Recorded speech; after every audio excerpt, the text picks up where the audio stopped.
Olá, eu sou o Luís Gradíssimo e este é o Pode Conter Sulfitos, um podcast onde falamos sobre o fascinante mundo do vinho e da gastronomia. Em cada episódio, uma entrevista com pessoas de referência destas áreas, explorando histórias, tendências e curiosidades. Bem-vindos ao Pode Conter Sulfitos.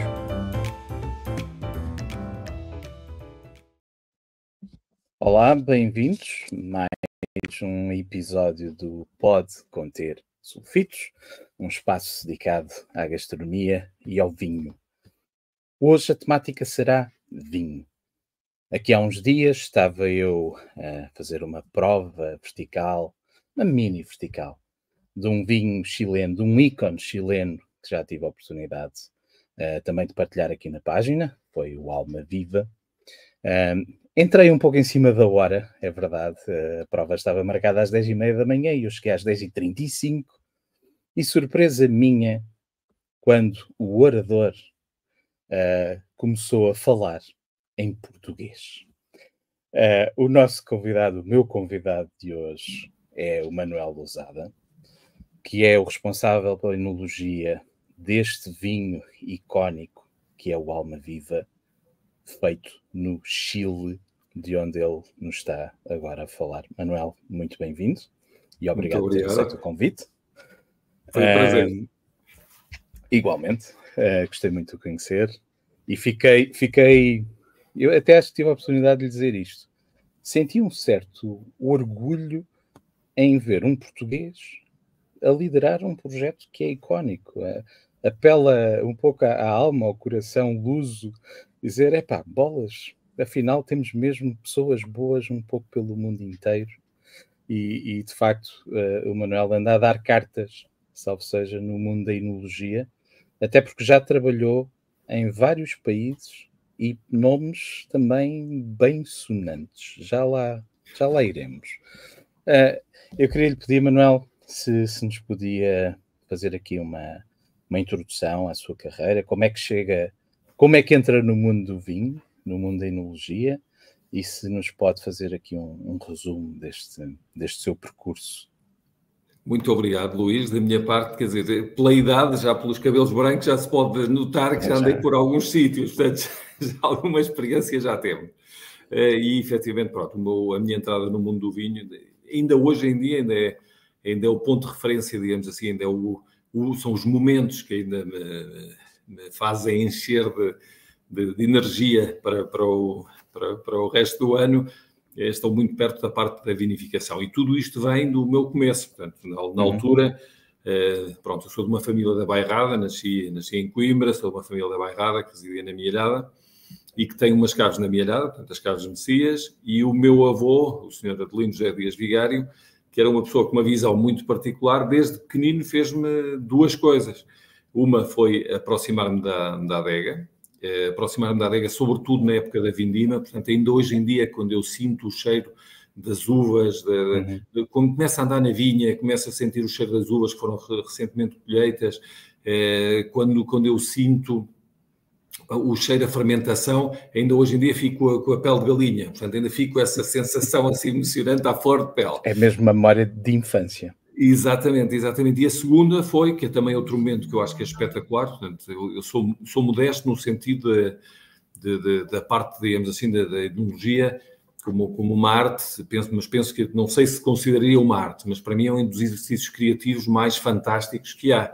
Eu sou péssimo a cantar, sou péssimo a pintar, sou péssimo a tocar qualquer instrumento que possa imaginar, mas, no entanto, fazer esse exercício, digamos assim, mental de pensar onde eu quero que chegue um vinho daqui a 10, 15, 20 anos e depois ir para trás e começar a pensar em todos os elementos com os quais podemos interatuar para chegar a esse caminho, acho que é um exercício criativo fantástico. E então, esse momento em particular era que o meu avô também me fazia provar vinho, sempre um bocadinho, sempre muito pouquinho, o fim do copo, digamos assim, provar um bocadinho de vinho, e foi um exercício que eu, desde o princípio, que memorizei. O meu avô pensava que o vinho é parte da nossa cultura, portanto deveria ser parte da nossa educação. E então ia-nos expondo, digamos assim, estas situações da prova, mas ao mesmo tempo conversávamos sobre o vinho, conversávamos sobre a complexidade, conversávamos sobre, portanto, a riqueza que é o mundo do vinho, mas ao mesmo tempo havia uma parte de educação das partes, digamos assim, que podem ser menos positivas. E então fui crescendo sempre dentro pensando sempre no vinho como a minha grande paixão. Aos 13 anos fui viver para a Espanha e estudei em Espanha agronomia e depois especializei-me em enologia. Voltei para Portugal, digamos assim, para preparar-me para trabalhar na empresa familiar e tive 4 anos praticamente que fazia várias coisas na Estação Vitivinícola da Bairrada, que foi um trabalho giríssimo, porque foi uma época na qual, digamos assim, era fixar os conceitos teóricos que tínhamos sido expostos na universidade, fixá-los com conhecimentos práticos. E então, durante esses 4 anos, aprendi imenso. E a certa altura, sabe aquelas perguntas de vida, foi assim, quer dizer, antes de entrar à empresa familiar, penso que era muito importante ter uma experiência no exterior, ganhar mundo. Exatamente, exatamente. Porque penso que muitas vezes nós, como portugueses, temos por um lado, temos uma espécie de batalha interna, digamos assim. A batalha interna gostamos muito do nosso país, muito da nossa terra e muito das nossas raízes, mas ao mesmo tempo somos capazes de explorar o mundo inteiro. Portanto, isso está na nossa essência, digamos assim. Então, no meu caso, foi um pouco essa segunda parte que me levou, digamos assim, a procurar ter um pouquinho mais de experiência, um pouquinho mais de mundo. Entrei na Porto Rosés, onde tive 2 anos. Uhum. A Rosés pertencia ao grupo Louis Vuitton Moet Hennessy. Depois, quando a Rosés foi vendida, portanto, foi transferida, digamos assim, à Varenquem de Monopole, a Louis Vuitton Moet Hennessy convidou-me para ir para a Argentina. Imagina a minha pergunta, o que é que eu vou fazer para a Argentina? Foi a primeira pergunta. A segunda pergunta foi, querem que eu vá fazer espumante para a Argentina? Quando eu fazia Porto em Portugal, não é exatamente a mesma coisa. Mas estavam a convidar um bairradino, portanto, estavam a falar com a pessoa certa. Isso é verdade. A parte da bairrada, sim. E então acabei por ir para a Argentina, portanto, mudei para a Argentina em 1999, tive 10 anos. Engraçado, e aqui vou-lhe contar só uma pequena coisa, que eu estive na Chandon Argentina, portanto, a primeira filial da Argentina, fundada em 1959. Estive à frente da parte de vinificação de... Falas logo em 59. A visão da empresa.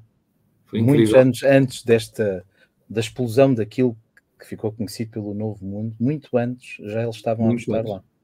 Exatamente. Eles pensaram, na altura, o presidente da Moët & Chandon pensou que o mundo, digamos assim, o consumo de borbulhas, entre aspas, digamos assim, ia ser muito maior do que a região de Champagne poderia produzir. E então, pronto, procurou instalou-se a primeira ocasião, foi precisamente na Argentina. Uhum. E tive à frente 2 projetos também, que era a Terraças de los Andes e a Cheval des Andes. A Cheval des Andes era uma joint venture entre a Terraças de los Andes e a Cheval Blanc, de Saint-Emilion, muito conhecido, um vinho muito conhecido. É engraçado que o Pierre Lurton, o diretor-geral da Cheval Blanc, em todas as provas que nós fazíamos na Cheval des Andes, trazia sempre, ou queria sempre, uma garrafa de Almaviva. Portanto, eu conheço a Almaviva desde 1996, desde os primeiros vinhos que saíram ao mercado. Bem, nunca pensei que o meu futuro ia dar a volta ao mundo e voltaria depois ao Chile, mas isso é outra coisa. Bem, eu nessa época que estive na Chandon também, trabalhei com a Chandon do Brasil, trabalhei com a Chandon Califórnia, trabalhei com a Chandon Austrália, trabalhei com a Cloudy Bay, com a Cape Mantel, portanto, todos os vinhos, digamos assim, que tinha o grupo.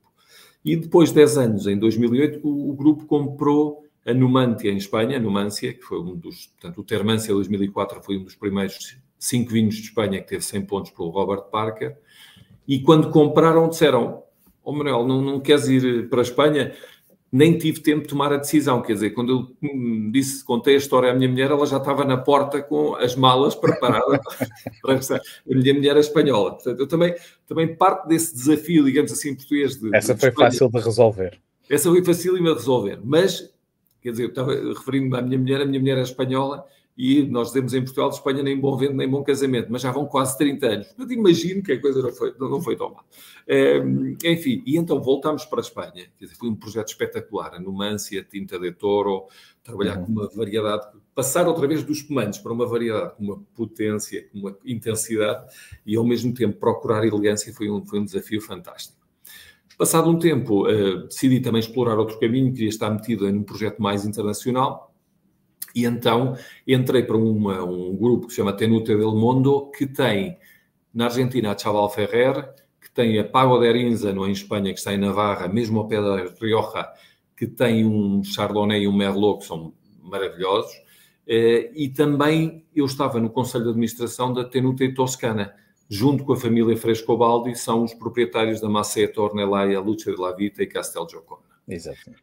Isto até 2019, porque, entretanto, em 2018, estava eu tranquilamente em Sintra, em casa da minha mãe, tranquilamente, e recebo uma mensagem: Manuel, podes-me contactar? É uma empresa com quem eu tinha trabalhado, de Headhunters, que eu tinha trabalhado, uma empresa suíça, que já me tinha contactado quando eu estava na Argentina. E então manda-me uma mensagem, eu mandei o meu contacto, telefonam-me e perguntam: Manuel, por acaso não estarias interessado em regressar ao Chile? Eu, quer dizer, interessado nesta altura, depois de já estar a viver na Europa, vai ser difícil, não é? E vai ser difícil de convencer a família, sobretudo.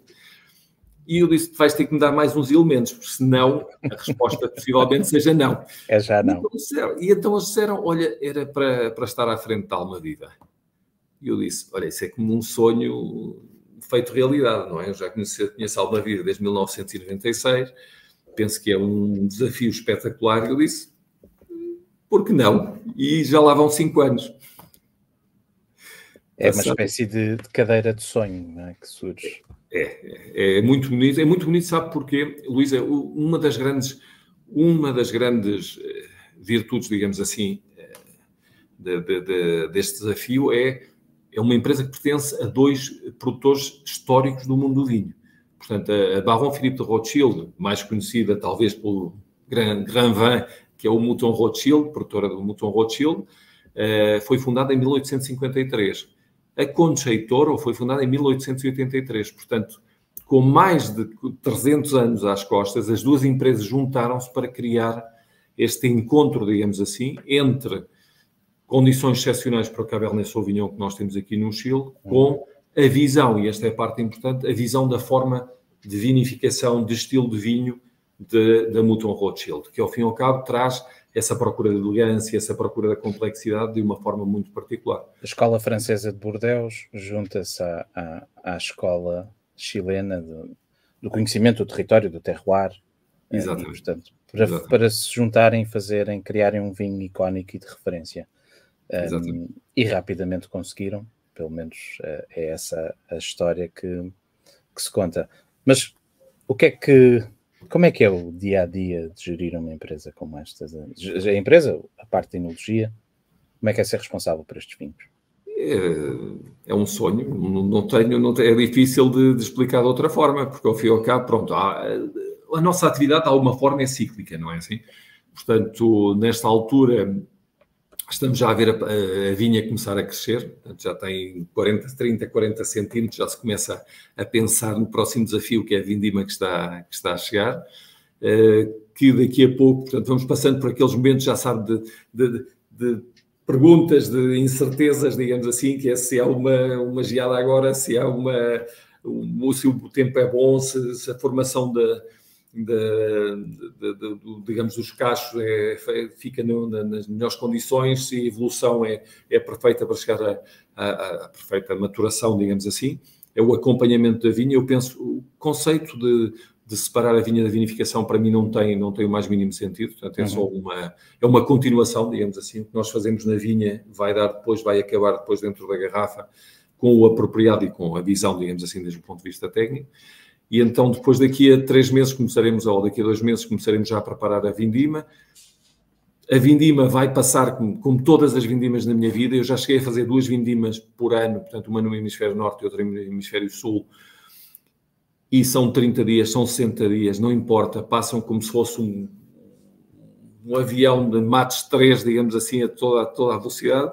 Quando uma pessoa se dá conta, ainda por cima com a adrenalina, com a energia que se gera por causa das uvas a entrarem, da técnica de vinificação, do que tem que fazer, da interação, digamos assim, com o vinho, passa-se tão rapidamente, que ao fim e ao cabo é como se fechas os olhos, já passou mais uma. Não sei quantas é que leva. E se fizer 2 por ano, passa mesmo muito rápido. Nós aqui em Portugal, em particular, hemisfério norte, a vindima acabou há pouquíssimo tempo.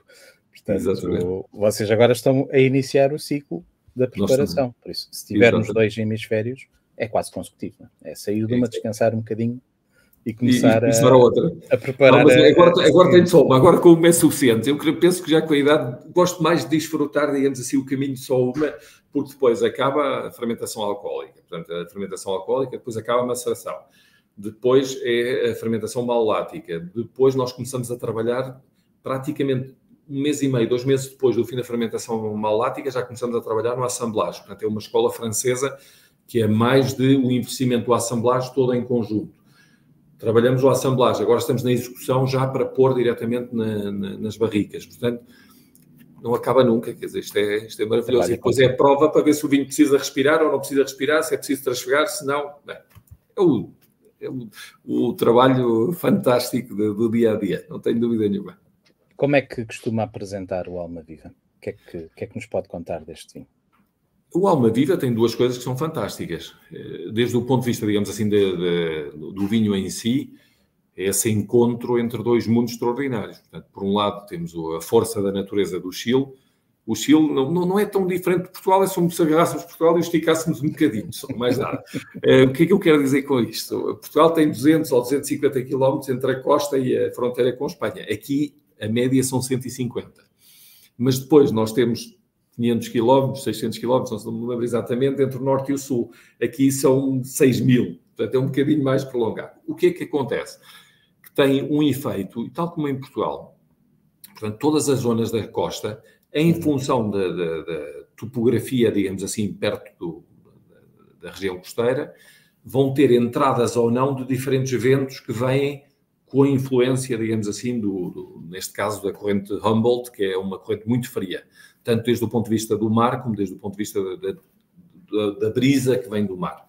Então, em função desta topografia, vai haver entradas ou não de ar entre, digamos assim, se fizermos um corte do Chile, que é engraçado, portanto, tem a cordilheira, digamos assim, da costa, e depois tem a cordilheira dos Andes, que chega até aos 7.000 metros, praticamente, 6.962 metros.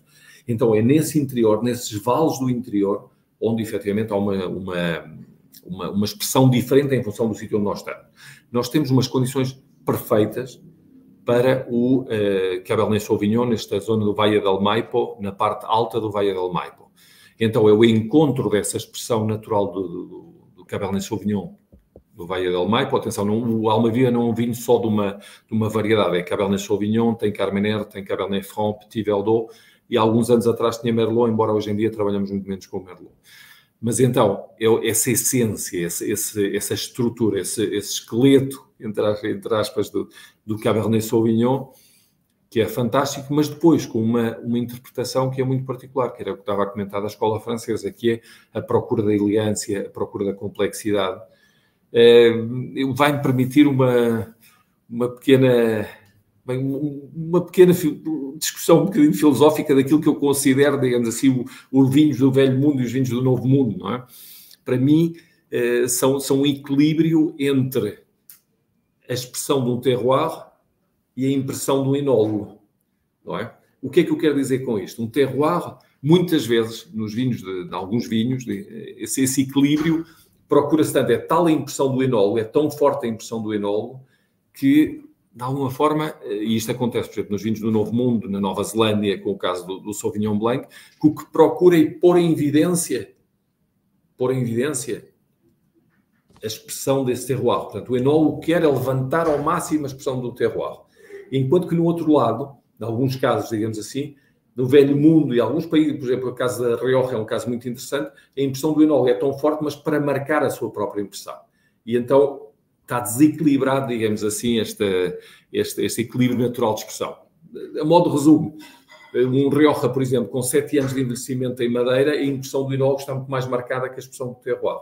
No outro caso, na Nova Zelândia, a expressão do terroir, o enólogo diminui, trabalha de tal forma a elevar ao máximo a expressão desse terroir. Então, e aí por isso temos um Sauvignon Blanc, que é um perfume, que é quase uma colónia, que é na boca, é pura frescura e tal. E então, essa escola francesa, digamos assim, que é ao fim e ao cabo que define o Almaviva, é esse equilíbrio permanente entre, essa relação permanente entre a parte da criação do enólogo, mas sobretudo com a parte da expressão desse terroir. Uhum. Como é que, de uma forma geral, nós em Portugal pouco por toda a Europa, mas em Portugal também, como somos um país clássico produtor, consome-se sobretudo o vinho do próprio país. O vinho internacional tem vindo a ganhar espaço. Hoje em dia o consumidor médio português está muito mais informado sobre vinhos internacionais do que estaria há 20 ou 30 anos atrás, mas o novo mundo, já falaremos mais sobre isto, em particular o Chile, a Argentina, os Estados Unidos, são países que, apesar de tudo, ainda estão um pouco mais distantes, não só geograficamente, mas não há tantos produtores representados cá, não se vê tantas estas referências extra-Europa. Para quem não está ainda familiarizado, como é que o Manuel, se tivesse que descrever os vinhos chilenos, assim em traços gerais, portanto, não é o Almaviva em particular, vinho chileno, como é que os definiria? Como é que os apresentaria? Sabe que o vinho chileno, antes de explicar, entrar no estilo do vinho, há uma parte que é interessante. A maior parte, 75% do vinho chileno é produzido para vender no exterior. Isto já é para além disso, é uma estratégia que nasceu já há muito tempo, portanto, 25, 30 anos. Não é bebida de escolha, infelizmente, é diferente da Argentina, sabe que na Argentina é o contrário. Por falta de tradição ou por falta de poder? Eu penso que é por falta de conhecimento, exatamente, falta de educação ou por falta de participação cultural, digamos assim, do vinho na cultura do Chile. Na Argentina é o contrário. Na Argentina, 75% do vinho produzido na Argentina é consumido na Argentina. Portanto, e estamos aqui a uma fronteira, uma montanha que nos divide ao meio. Então, o Chile, já há muito tempo atrás, escolheu um caminho, desde o ponto de vista do estilo do vinho, ou aí desde a definição do vinho, que era a seguinte: o Chile quis se posicionar num nível de qualidade, numa percepção de qualidade dos vinhos chilenos alta, bem alta, portanto, na altura, 20 anos atrás, por um preço acessível, porque aí era outro ponto. Portanto, muita qualidade a preço acessível. Foi, de alguma forma, a estratégia do vinho chileno. E então teve muito êxito nesta estratégia, mas isto também, já sabe que no mundo do vinho, também de vez em quando há certas modas, digamos assim, não é? Não podemos deixar de lado que muitas vezes há modas, como houve dos vinhos australianos nos Estados Unidos há alguns anos atrás, como há hoje em dia, por exemplo, dos vinhos argentinos nos Estados Unidos também e em todo o mundo, digamos assim. Há modas neste sentido. E então, de alguma forma, aproveitaram e estabeleceram-se em vinhos, sobretudo com boa expressão de fruta, com um caráter que fosse facilmente identificável. Portanto, um Cabernet Sauvignon com essa nota ligeiramente de pimento verde, e com essa nota ligeiramente de eucalipto, portanto, com notas bem visíveis por esse consumidor que entra nesse nível, digamos assim, de preço um pouco mais baixo, e a partir daí conseguiram construir uma imagem de uma muito boa qualidade, mas a um preço acessível. E para isso fizeram um trabalho, desde o ponto de vista dos vinhos, que eram vinhos acessíveis, que eram vinhos com frescura, que eram vinhos com um caráter bem facilmente perceptível, digamos assim. O Cabernet Sauvignon, como dizia, com pimento verde e com a nota mentoladas, um Chardonnay um pouquinho mais maduro, um Sauvignon Blanc que estava mais também sobre a parte vegetal. Portanto, eram vinhos que se entendiam facilmente ou que se percebiam facilmente, não é? Não eram vinhos muito complexos. E então o Chile optou por este caminho. Nós, na altura, já desde 1996, portanto, nós, Almaviva, já optámos por um caminho diferente, que é um posicionamento também a um preço mais alto, mas também com uma procura de uma complexidade, de um nível de dimensões que requer mesmo conhecimento, requer mesmo um exercício, digamos assim, uma interação com o vinho, para poder identificar todas as diferentes nuances que tem esse vinho. Uhum. Até um pouco diferente, nós seguimos um caminho um pouco diferente. Mas... em termos de caracterização, por exemplo, se estiver numa prova cega e tivermos vinhos um pouco de todo o mundo e tivermos que identificar o país, se for à procura do Chile, o que é que normalmente o ajuda a identificar um vinho chileno? O que é que poderá distingui-lo? Sim, eu iria a essas notas, digamos assim, de frescura, portanto, de fruta fresca no nariz, e com certas notas, digamos assim, até distintivas, digamos assim, esta nota mentolada de eucaliptos, no caso do Cabernet Sauvignon. Portanto, notas assim que são um bocadito diferentes por causa das condições que nós temos aqui. Portanto, e todos os vinhos, ou a maior parte dos vinhos, estão baseados em castas francesas, as clássicas francesas? A maior parte é. Sabe que houve uma figura muito importante, tanto no Chile como na Argentina, que foi um senhor chamado Michel Pouget, que veio a meados do século XIX, portanto, um especialista em viticultura, que vem em 1850, uma coisa assim, mais ou menos, ou praticamente ao mesmo tempo que foi o desenvolvimento, que teve lugar o desenvolvimento da filoxera em França e começou já a descer em direção à Espanha, à La Rioja, que acabou em Portugal, obviamente. Nessa altura ele trouxe muito material genético para o Chile e trouxe muitas castas francesas. Portanto, anteriormente havia castas espanholas, quando chegou, digamos assim, quando chegaram os primeiros barcos aqui com o Tempranillo, com outras variedades também, a Garnacha, talvez seriam as duas mais presentes na altura, e então este senhor trouxe, e quais foram as variedades que se adaptaram melhor? O Cabernet Sauvignon, uma que apesar de não ter sido tão conhecida, atenção, foi recentemente conhecida, há 20 anos atrás ou 25 anos atrás, foi o Carmener, que era considerado, pensava-se que era uma evolução genética do Merlot, mas nada a ver. Portanto, eu ainda tenho muitas perguntas. Eu tenho muito boa relação com os meus colegas aqui e digo assim, depois vocês nunca se aperceberam antes, que era, mas o Carmener vendima-se 2 meses depois, ou 1 mês e meio depois do Merlot, e ninguém se apercebeu que era uma variedade diferente. Bem, isto na brincadeira, obviamente, porque também houve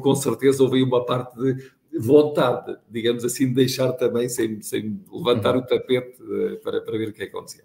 Mas então, o Carmener adaptou-se de forma espetacular, o Cabernet Franc é fantástico, portanto há muitas variedades, o Chardonnay, o Sauvignon Blanc, o Viognier, há muitas variedades que se adaptaram aqui às condições que tem aqui.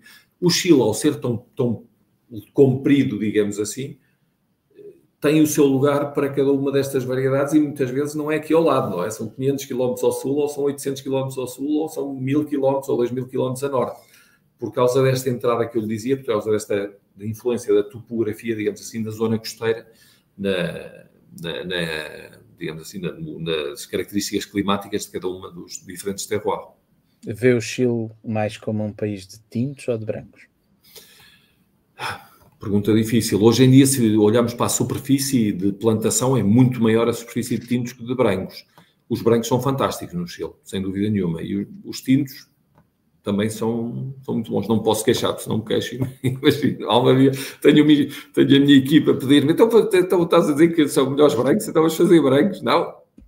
Nós somos especialistas em tintos. Não? Por enquanto ainda não vamos entrar nessa... Do que tenho provado, os tintos são, de uma forma geral, muito mais impressionantes. Vinhos muito interessantes. E digo uma coisa, quer dizer, há variedades. Portanto, o Carmener penso que ainda é uma variedade por descobrir.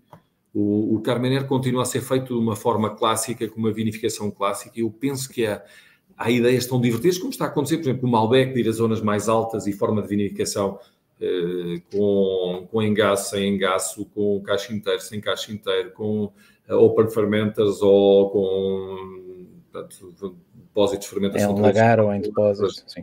Tudo, penso que há muito divertido e muitas coisas divertidas para fazer. Por terroir, ainda por cima do Carmener, se vai um bocadinho para Santa Cruz, são 300 km ao sul, é uma zona mais cálida, 250 km ao sul de Santiago, uma zona mais cálida, com mais precipitação, mas mais quente também. Se vai a metade do caminho em Pelmo, por exemplo, no sul tem uma zona mais concentração, tem mais intensidade. Quando vai a esta zona de Pelmo, como eu dizia, é muito mais elegante. Quer dizer, o Carmener, peço desculpa, eu entusiasmo um bocadinho. Não.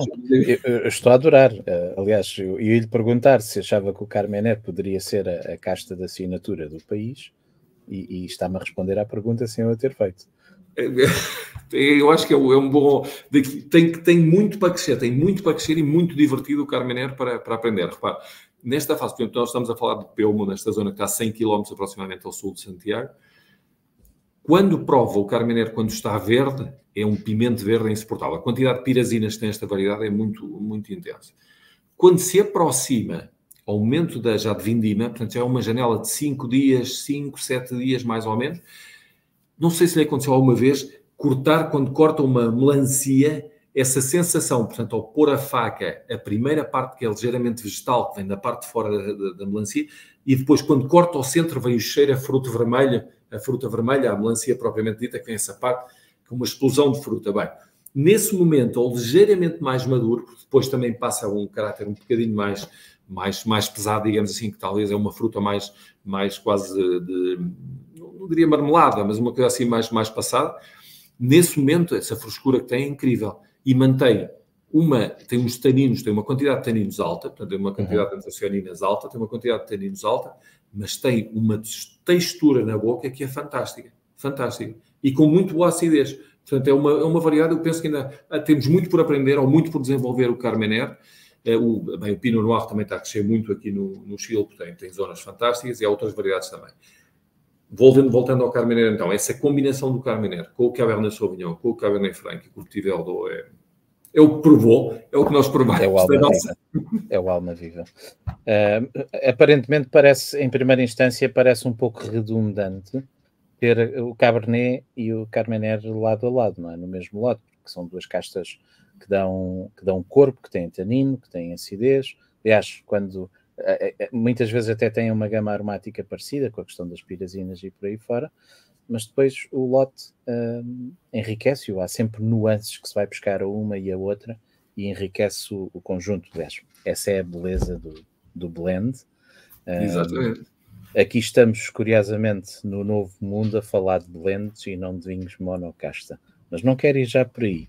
Queria te perguntar, e referiu há pouco, quer dizer, começou em Portugal, esteve na Argentina, esteve em Espanha, depois esteve num grupo também com múltiplas regiões, inclusive a Itália, está agora no Chile. Isto ao longo destes últimos anos, não sei exatamente quantos anos de carreira já tem, mas vamos dizer 25?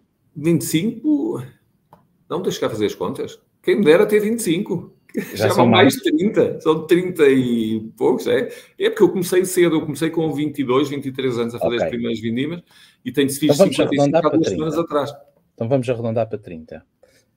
Ao longo destes 30 anos e com esta visão tão vasta do mundo do vinho, de uma forma sucinta, como é que tem visto a evolução do setor?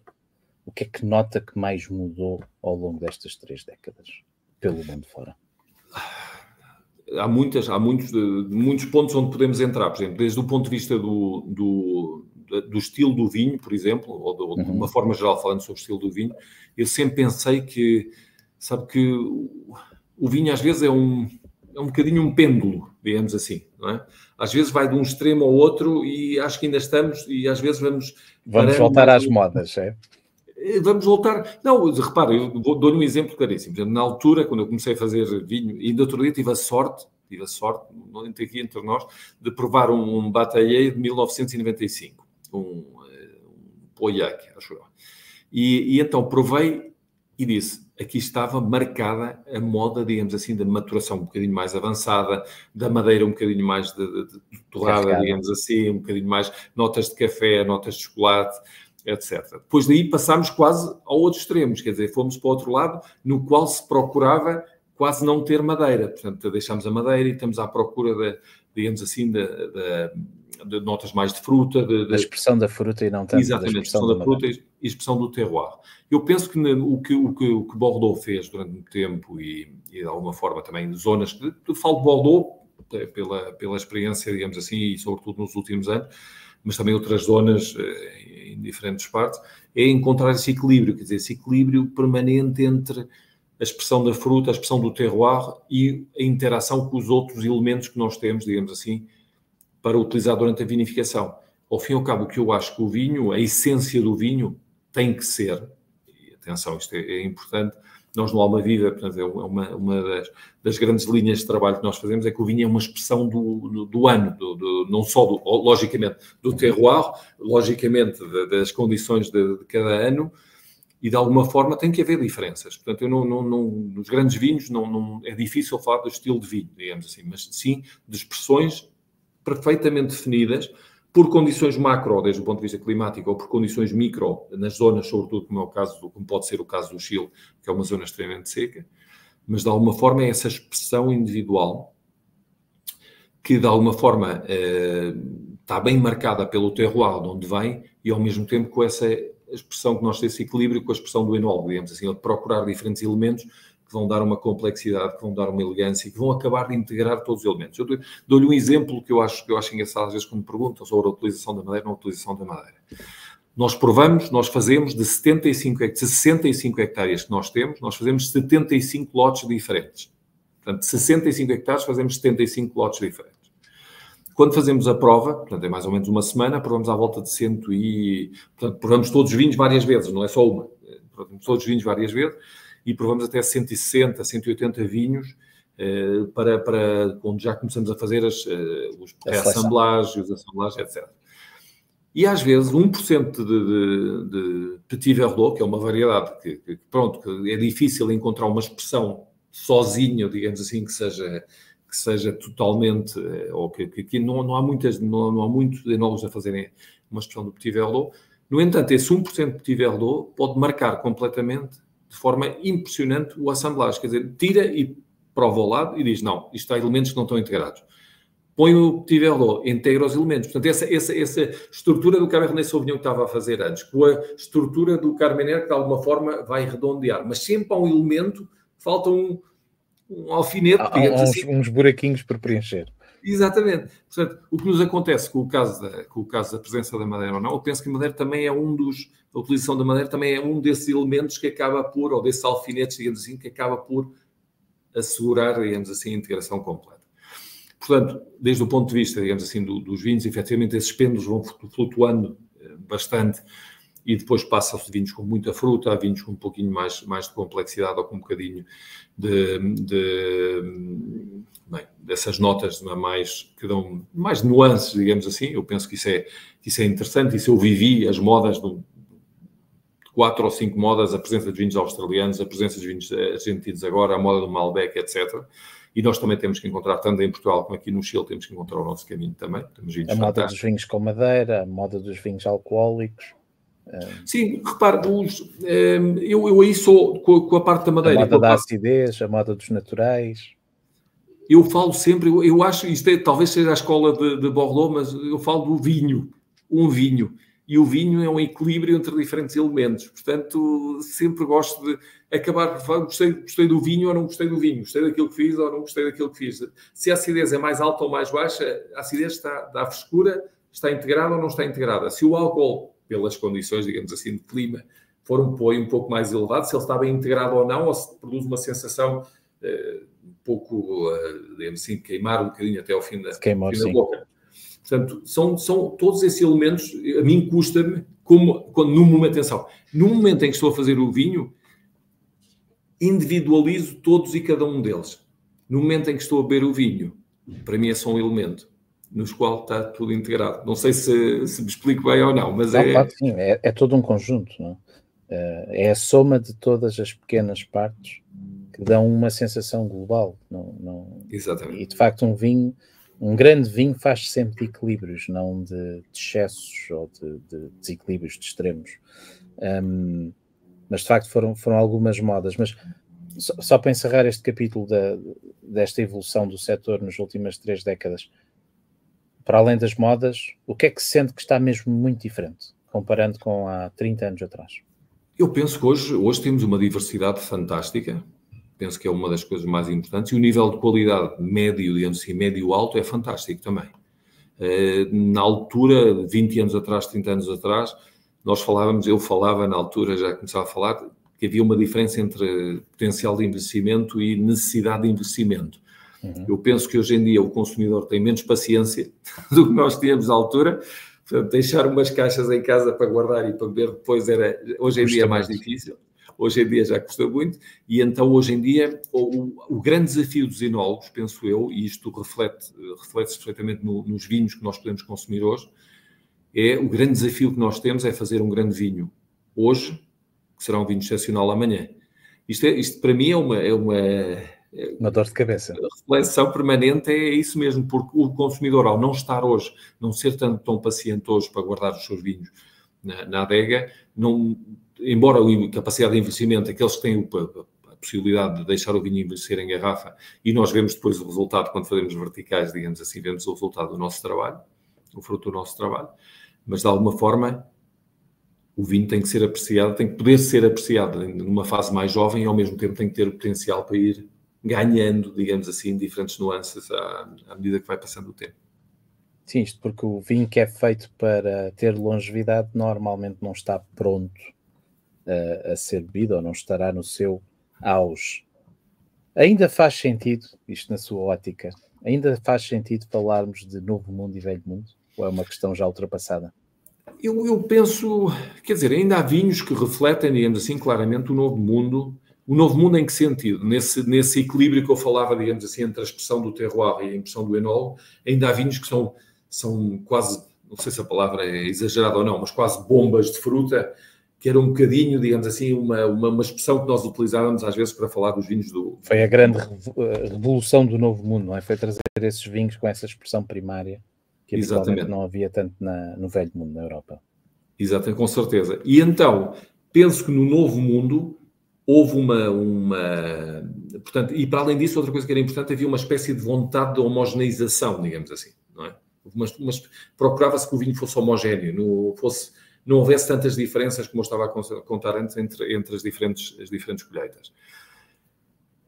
O que é que acontece hoje em dia? Eu penso que hoje em dia estamos a voltar um bocadinho à essência, estamos a voltar um bocadinho a esse respeito pelo terroir e essas decisões que ajudam à expressão do terroir. E não tentar tanto. Portanto, na altura, eu sempre serei agradecido a um senhor como o Robert Mondavi, que quando chegou aos Estados Unidos e começou a criar vinhos do Novo Mundo, pensou o que é que os americanos gostam? O Chardonnay, que cheira baunilha, o gelado mais consumido nos Estados Unidos, que cheira manteiga, que é o que se utiliza para cozinhar, e que cheira pêssego maduro. Criou, digamos assim, com este estilo de vinho, criou um estilo de vinho que foi rapidamente aceito e como bastante maduro, digamos assim. Criou imediatamente um estilo de vinho que foi aceito pelos norte-americanos e a progressão nos últimos 30 anos do consumo do vinho nos Estados Unidos passou de ser um mercado pequeno a ser um dos maiores mercados do mundo de vinhos de alta qualidade.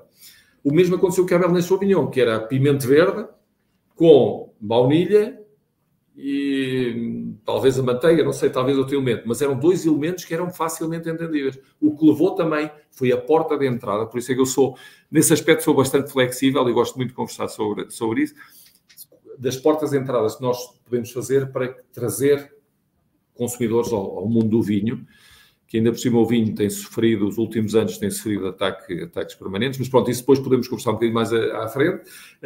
Digamos assim, essa caracterização, não sei se diz em português, caricaturização, digamos assim, como se fosse uma caricatura do estilo do vinho, tem estado a desaparecer. Porquê? Porque o consumidor já entrou no mundo do vinho. Portanto, o consumidor entrou da mão deste estilo de vinhos mais fáceis e depois, efetivamente, foi levado naturalmente a vinhos de mais alta qualidade, a vinhos que são mais parecidos ao que nós sempre conhecemos como vinhos do velho mundo. Portanto, isto tem sido uma transição suave e eu penso que ainda continua a haver alguns exponentes, digamos assim, que são marcados desde o ponto de vista de vinhos do novo mundo, mas de alguma forma a transição tem sido no sentido dos vinhos de velho mundo, penso eu.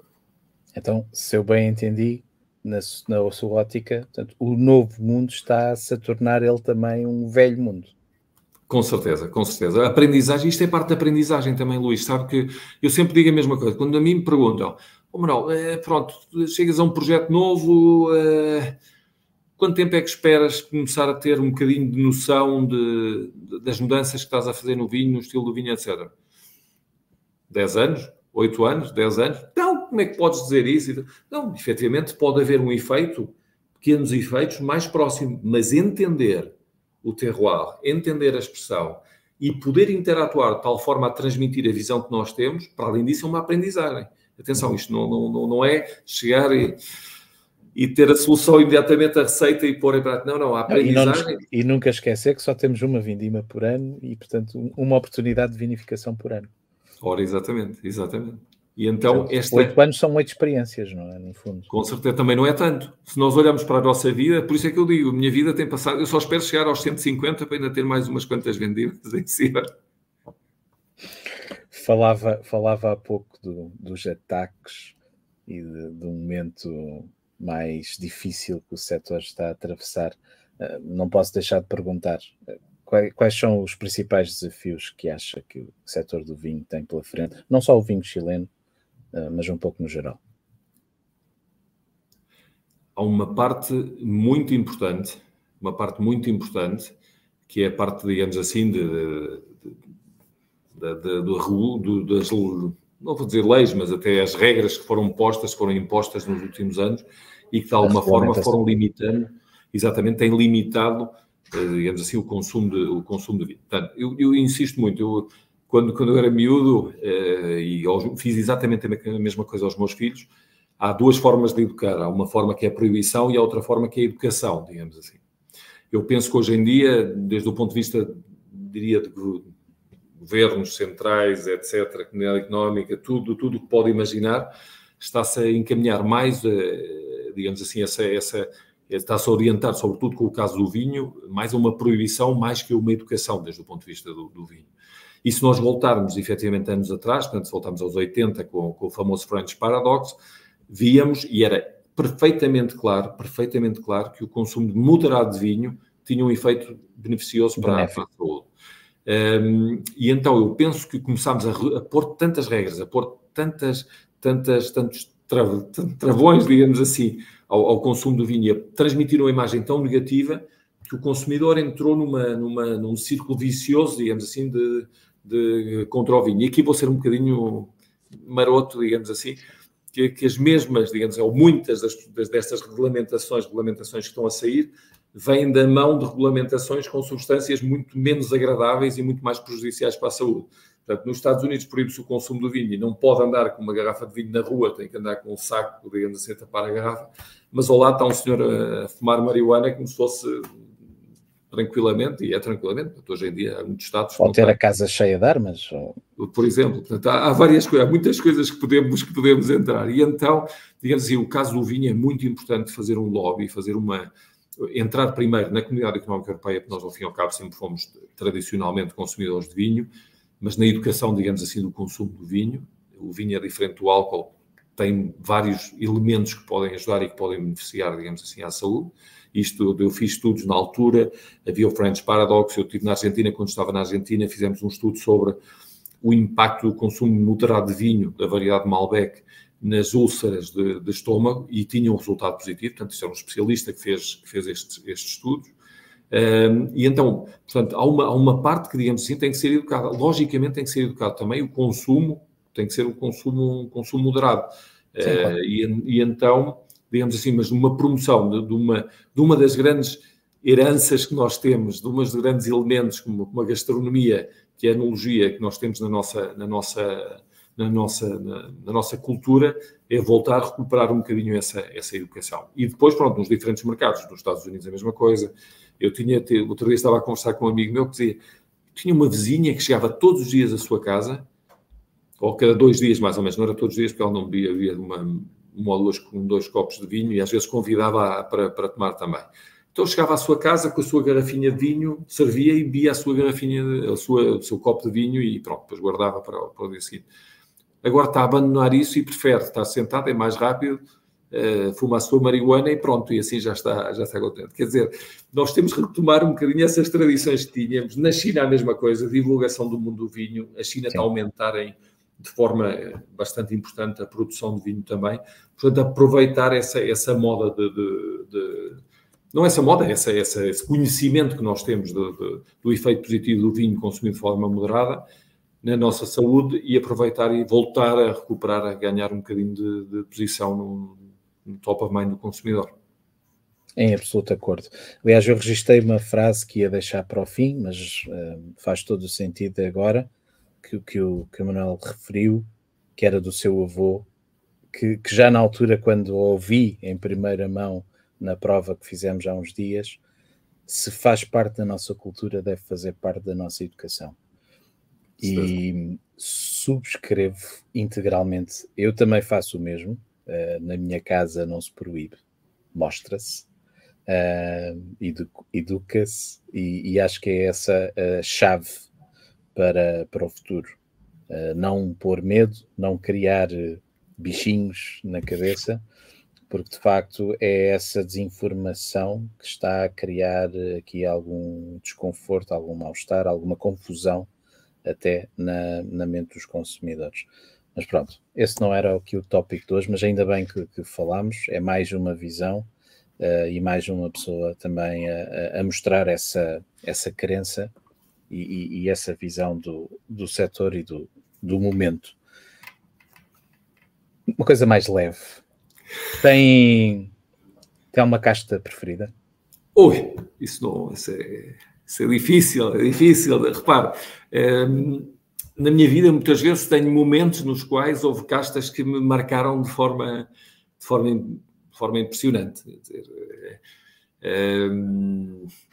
quando estava na universidade, isto foi antes de começar, aliás, quando era pequeno, digamos assim, na minha idade, não era tanto a casta, logicamente a vaga, de alguma forma que foi a que eu ia provando, foi marcando um bocadinho o meu espírito, depois as variedades brancas para fazer o espumante, que ao fim e ao cabo foi o espumante também, um dos elementos que eu mais comecei a trabalhar, Arinto, Maria Gomes, a Bical, a Cercial, portanto algumas dessas que já começava a trabalhar na altura, já começava a provar, a sentir, digamos assim, no espumante. Depois, quando estive em Espanha, houve uma variedade, quando eu estudei em Madrid, tinha um professor que é engraçado, chamava-se Manuel Lousada.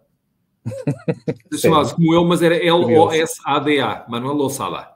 E então era meu professor na universidade e ele, um dia, diz-me: Manuel, temos que fazer aqui um vinho, eu vou comprar uma variedade que há em Valdeorras, que está em Galícia, e tu tens que provar, e mais não sei quantos, vais-me tu ajudar a fazer o vinho. Então, professor, é preciso meter-se às 3 da manhã a fazer tudo que for preciso, eu estou limpo os depósitos, faço. Bem, e então provei a Godello. A Godello, que é uma variedade espanhola que é incrível, incrível. Muito famosa em dia. Bem feita, com digamos assim, até com fermentação, talvez até com leveduras espontâneas, até com leveduras indígenas, até fermentação em cachos de carvalho já muito utilizado, também dá uma nota de complexidade que é fantástica. Portanto, esta foi uma das primeiras, digamos assim, que entrou na minha vida. Gostei muito de trabalhar depois, portanto, eu estive em Portugal, fiz ensaios de vinificação com Touriga Nacional, com tinta roriz, com várias variedades. Penso que a Touriga Nacional ainda é um dos elementos a descobrir, porque ainda se pode explorar mais um bocadinho, digamos assim, há várias variedades em Portugal que ainda se podem explorar mais um bocadinho, o Tinto Cão, a Touriga Franca, há várias que ainda se podem explorar mais um bocadinho, que podem ser divertidas também de ver. Depois, quando estive na Argentina, o Malbec, logicamente, foi divertido começar a conhecer. Atenção, nós estamos a falar do ano 2000. Portanto, isto foi muito antes daquilo que se está a falar agora, do Malbec de alta zona, de baixa zona. Portanto, começar já a trabalhar com o Malbec na zona de Vista Alba, na zona do sul, do Valle de Uco, nessas zonas mais altas, portanto, foi fantástica. A Tinta de Toro, eu sou um fanático, sempre adorarei. Eu penso que no sangue, não sei se sei, mas no sangue deve haver aí também Tinta de Toro, que está relacionada com a Tinta Roriz, mas as vinhas velhas, com a poda digamos assim, em vaso. Em vaso. E trabalhar com uma uva que tem uma intensidade que é impressionante e tentar procurar elegância foi um desafio que eu gostei muito. E depois continuar também com a Garnacha, que é uma variedade também muito divertida de fazer. Outras variedades são divertidas, mas são um bocado ingratas, como o Pinot Noir, como o Merlot, por exemplo. O Merlot é no campo. Você tem todas as condições, se prova a uva, sabe, cheira a folha de tomate, cheira a framboesa, e pronto, faz a vindima e 15 dias depois cheira a marmelada de framboesa. Foi tudo por água abaixo. Acabou-se ingrata. Enfim.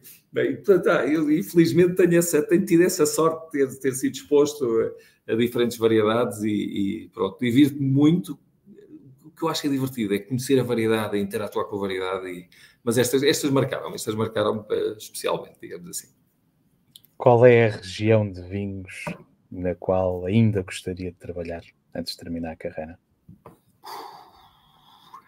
Esse é muito difícil. Não estou a desejar mal nenhum. Fique muito tempo no lugar onde está, desde que esteja feliz, obviamente. Mas à parte da carreira não é pôr em questão o projeto onde está, não é? Como é óbvio. Sim. Não consigo. Há alguma região de sonho que lhe falta no currículo, que gostava ainda de passar por lá? Há uma reunião que eu gostaria há algumas regiões que eu gostaria de voltar. A zona do Douro, a mim ainda sonho, é um sonho, quer dizer,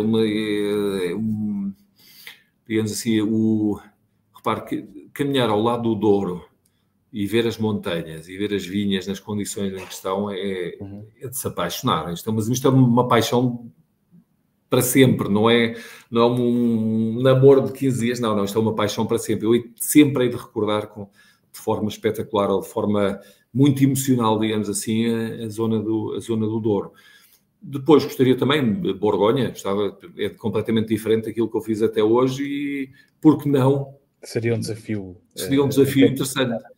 Sabe que há uma coisa, Luís, que eu recomendo. Portanto, atenção, eu tenho 55 anos, sou um jovem ainda tenho muito para aprender e muito por explorar e muito por fazer, digamos assim. Mas essa vontade que eu não perdi em nenhum momento na minha carreira, já com mais de 30 anos, e que eu gostaria de transmitir, não sei se será o momento apropriado ou não, mas efetivamente ter essa vontade de descobrir. O mundo do vinho é a diversidade, o mundo do vinho, e explorar e descobrir novas zonas e descobrir novas variedades e descobrir novas técnicas e a utilização das técnicas para chegar a um resultado diferente. É tão divertido que se eu tivesse que recomendar alguma coisa era aos jovens enólogos em Portugal é verdade por este caminho, sem dúvida nenhuma. E ainda há quem diga que o mundo do vinho é um mundo muito cinzento, muito tradicional, muito quadrado. Só pode ser alguém que nunca esteve no mundo do vinho. Está previsto ou é desejado um regresso a Portugal? Não está previsto, não os vou enganar, não está previsto, mas nunca, sempre tive vontade e em algum momento de voltar a Portugal ou a Espanha. Para mim, pronto, é muito perto. A Ibéria.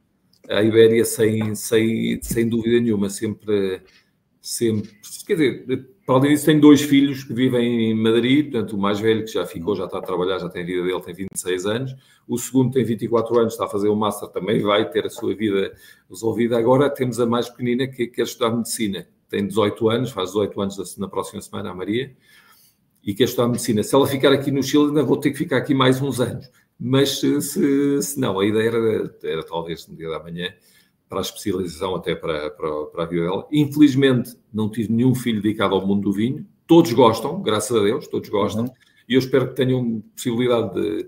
Portanto, a mãe levou-os para a parte financeira, portanto, espero que a parte financeira lhes dê capacidade de poder continuar a beber bons vinhos, já que não vão fazer. Já que não os vão fazer. Mas enfim, por enquanto ainda não está previsto, mas pronto, sempre gostaria de voltar às raízes.